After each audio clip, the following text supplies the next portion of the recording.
এবাৰ এটা গাঁৱত এজন বুঢ়া আৰু এজন বুঢ়ী থাকিছিল। গছপুলে ভৰা পৰিৱেশত শান্তিপূৰ্ণ জীৱন যাপন কৰিছিল। সিহঁতৰ ওচৰত আছিল এজন চালাক শিয়াল।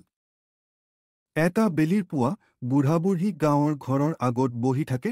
শিয়ালটো লুকাই চাবি থাকে।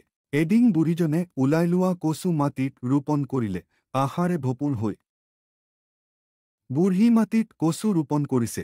বুঢ়া শিয়ালজনে ক'লে, "ওহুজা কচু ৰোপণ কৰিলে ৰাতিতেই ওলাই।" বুঢ়া-বুঢ়ীয়ে বিশ্বাস কৰি শুনি থাকিল।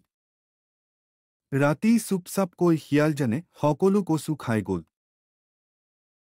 পৰদিনা বুঢ়ীজনে দেখিলে কচু নাই। শিয়ালৰ কপটত ঢোকা খালে।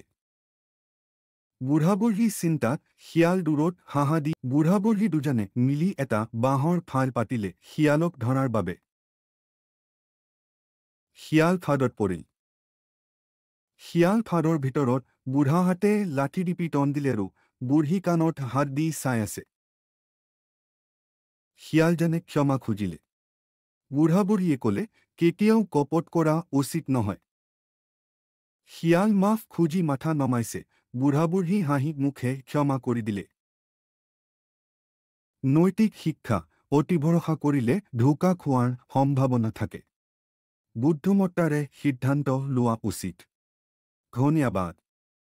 আৰু লাইক, শ্বেয়াৰ, ছাবস্ক্ৰাইব কৰি দিব প্লিজ।